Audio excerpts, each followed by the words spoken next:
table by some of the stars of Orange is the New Black. That's Taylor Schilling, Laura Prepon, and Danielle Brooks. It shows you in prison your priorities change, that snacks and tampon is like a coveted item. But listen, it opened season 5 with an amazing, I want to say amazing riot, but a very graphic riot. And I'm thinking the women are clearly in charge this season. It starts off with a huge, huge, huge bang. Taylor. Yes, absolutely. I mean, I think I'm looking at the poster for season 5, and the idea of standing up really, I think that embodies what the writers have kind of created this year. And it's exciting to see. It's exciting to see all of the ladies galvanized around one cause. You know, and I don't think we've had that before. And to see how everyone reacts. I mean, it's a very exciting season for Tasty. It's really exciting to see. It's been a crazy ride for Tasty. I feel like we've definitely got to see her go on an incredible journey through the 5 seasons. But this season, we're going to see somebody operate out of a place of having nothing to lose. You know, Tasty is going for blood here and for justice for her friend. And I feel like she is really showing us how resilient that she is. But I just love her so much because she's a fighter. She does not give up on life. She was always a tough girl, but it's like she's gotten tougher. Yeah, but I feel like Tasty's she's been a tough girl, but she's always been lighthearted. You know, always seen the brighter side. That's true. And Danielle, one of the reviews of your performance says Brooks delivers a performance that is powerful, soulful, and captivating. She takes command this year on a whole new level. It's true. It's very true. Thank you, guys. I know you've been asked this 1,000 times, but I'm interested. Why do you think it's connected with an audience beyond acting and scripts? Well, I also think that, you know, Genji Cohan and our writers are amazing. And, you know, we take up nothing is taboo for them. You know, we take up issues that are relevant to what's going on in the world. And, you know, it's more than just being an actor for hire. You know, we take up women's rights, you know, Black Lives Matter. I mean, there's same-sex orientation. I mean, we take up so many amazing issues that a lot of people are scared. Yes, that a lot of people are scared to write about.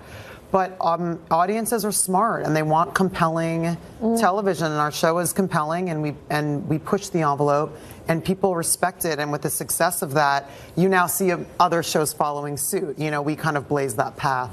And it's an amazing thing to be part of. Including politics, because this was filmed during the presidential election. Right. Yes. How did that affect the show, Taylor?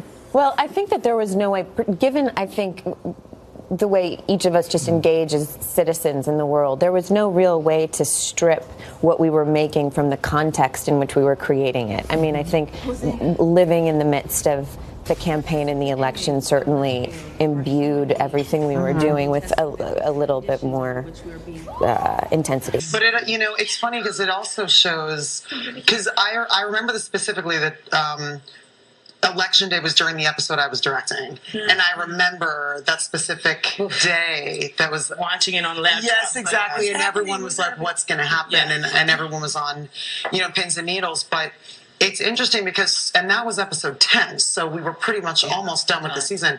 But when you look at our show and that these women are going through this kind of power struggle and standing up for yourself and, fighting for what they believe in, it was so relevant to now what's kind of transpired, so that's how amazing, I think our writers are, because they could foresee that this was something that was bubbling and going on. And there's also very prescient about them, the way they wrote this, and standing up.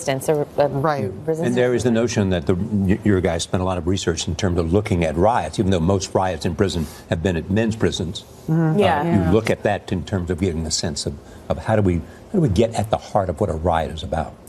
I think it takes people who are not afraid to die. I mean, think about someone who really takes over a riot. You have to be that fearless, and I feel like that the women are at that point because they have been treated like animals. They have been treated like the bottom of the barrel, as inhumane. And right now they have nothing to lose. Yeah, they know there are consequences and they don't care. Exactly. Right. Even the ones that aren't so outspoken, you see a change in them. I'm curious about the relationship between the two of you. That was my question. Was it?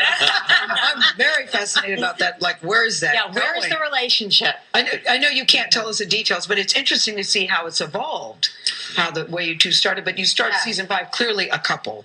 Yes. Yeah, I mean, well, very quickly, I think that we realize that there's something that we're dealing with that's bigger than us right now, with what's going on in the current environment of the prison. And, you know, we basically, I mean, the relationship between Alex and Piper is always so tumultuous and hot and cold, and which is why it's so much fun to watch. Yeah. And when that kind of thing gets thrown into a situation, I feel like a riot, you know, you kind of realize what's important, and you kind of, at times, put that aside and be like, okay, we need to focus on the greater issue. Yeah, I think that it's, as much as it is a fun relationship to watch, there are sort of bigger themes that we're dealing with in this. Is Piper season. ever getting out of prison? I don't know the answer Lord to have that mercy. question. Nobody knows the answer to that. I don't know. Okay. I mean, But we do know there will be 7 seasons. Yes. And more to come. she's only been there for, in real life, Piper was there for 13 months, but our Piper is in prison for 18, and we're at month 10. All right. Laura Prepon, Taylor Schilling, and Danielle Brooks, congratulations. Thank you so much. Thank you The for new having season us. of Orange is the New Black is streaming on Netflix now, and you can hear more of CBS This Morning on our podcast, available on iTunes and Apple's podcast app.